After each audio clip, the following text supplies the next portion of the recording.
Hello সবাই, কেমন আছো?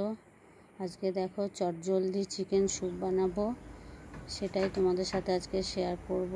গাজর আর বিনস, পেঁয়াজ সব ছোট ছোট করে কেটে নিয়েছি, আদা রসুন ছাড়িয়ে নিয়েছি। আর চিকেনটা বেশি ছিল না, একদমই কম ছিল, সেই জন্য চিকেনের আর অন্য কিছু রেসিপি ওটা দিয়ে হবে না, সেই জন্য আমি চিকেন স্যুপ বানিয়ে নিলাম রাত্রেবেলা। চিকেন স্যুপ যেগুলো করবো, প্রথমে পেঁয়াজটা দিয়ে দিলাম তেল গরম করে, তারপরে ক্যারট, বিনস ওগুলো তেলে ভাজতে দিয়ে দিলাম। ভাজা একটু নেড়ে চিকেনের পিসগুলো দিয়ে দেবো। চিকেনগুলো আগে থেকে সিদ্ধ করে রাখিনি, অনেক সময় প্রেসার কুকারে একটা সিটি মেরে রাখলে ভালো হয়, তো আমি এর সাথে আজকে ভেজে নিয়ে সিদ্ধ করবো। চিকেন সিদ্ধ হতে বেশিক্ষণ সময় লাগবে না।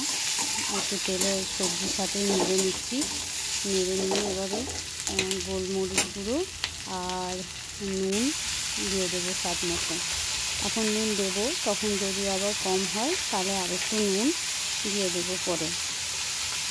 গোলমরিচ গুঁড়ো দেবো, দিয়ে একদম সিম্পলভাবে করবো। গোলমরিচ গুঁড়ো দিয়ে আরেকটু নেড়ে নিয়ে তারপরে জল দেবো সিদ্ধ হতে। গাজরগুলো আর বিনসগুলো এগুলো সিদ্ধ হতে সময় লাগবে। ওটা একটু ভাজা ভাজা হোক, গ্যাসটা মিডিয়াম করে একটু ভাজতে দিয়েছি। আর এদিকে পেঁয়াজ রসুন যেটা ছাড়িয়ে নিয়েছি ওটা একটু হামানদিস্তাতে থেতো করে নেব। থেতো করে নিয়ে হালকা ক্র্যাশ করে দিয়ে দিলাম সবজিটার মধ্যে। ওটাও এবার নেড়ে নেব, তারপরে জল দেব। রাত্রেবেলা বা স্যুপ খাওয়ার ইচ্ছা হলে যদি চিকেন থাকে, খুব তাড়াতাড়ি বানিয়ে নেওয়া যায়। যদি সবজি নাও থাকে তাহলেও চলে, পেঁয়াজ দিয়ে আর আদা রসুন থেতো করে দিয়েও চিকেনের স্যুপ বানানো যায়। আর অ্যারারুটটা এদিকে একটু ভিজিয়ে রাখছি, একটু জলে গুলে একটু রেখে দেব ভিজিয়ে, যখন হবে তখন দিয়ে দেব। এটা ফুটেছে নাকি দেখছি। আর চিকেনগুলো একটু খুন্তি করে ভেঙে ভেঙে দেবো, সিদ্ধ হয়ে গেছে। সিদ্ধ হয়ে গেলে তারপরে ওটাকে অ্যারারুটটা দেব।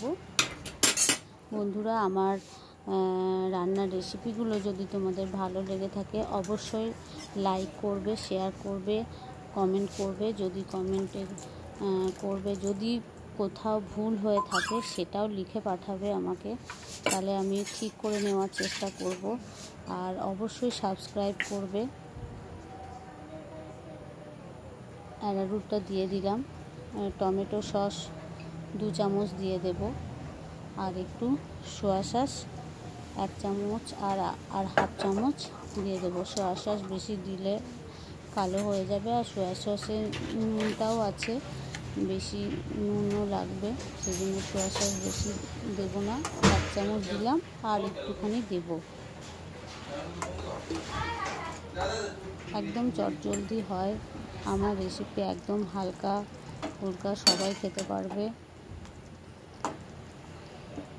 লঙ্কা চিড়ে দিলেও হয়, তো আমি লঙ্কা চিড়ে দিইনি। আমার চিকেন স্যুপ রেডি হয়ে গেছে। দেখো কতটা থিকনেস হয়েছে, দেখতে খুব সুন্দর হয়েছে। তোমরা সবাই বানিয়ে দেখতে পারো। Bye bye.